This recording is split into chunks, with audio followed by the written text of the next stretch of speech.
Triple header. Gordon was resting in the siding.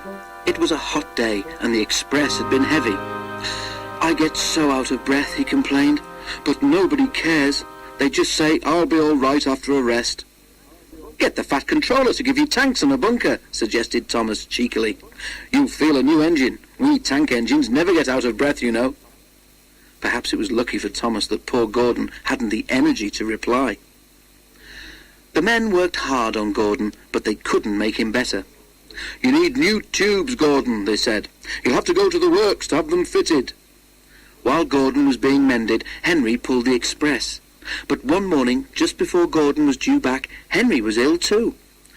"We've no spare engine except Thomas," the inspector told the Fat Controller, "but he can't pull the train on his own." "Could Percy help?" asked the Fat Controller.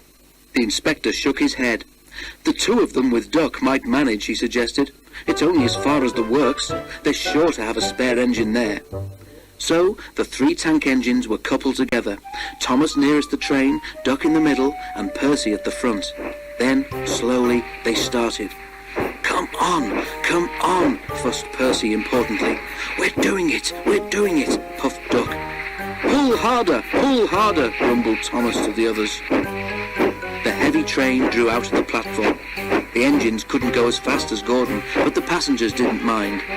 They knew that Percy, Thomas and Duck were doing their best. Expresses are not like branch line trains. They don't stop at all the stations, and the engines don't have a chance to get their breath back. Soon the three began to feel tired. They struggled valiantly up Gordon's hill, but the strain was beginning to tell. "I'm glad we didn't stick there," thought Thomas. "Gordon would never have let us hear the last of it." But the hill proved too much for Percy. His driver blew his whistle and stopped the train. "We can't take you off, Percy," said Thomas's driver. "Do the best you can to keep your brakes off. It's not far now." This made things harder for the other two, but they struggled gamely on, twin columns of steam shooting high into the air. We're nearly there, puffed Thomas and Duck together as they summoned a last brave effort. Poor Percy had no steam left to say anything. They were just passing the works when Duck found he could go no further.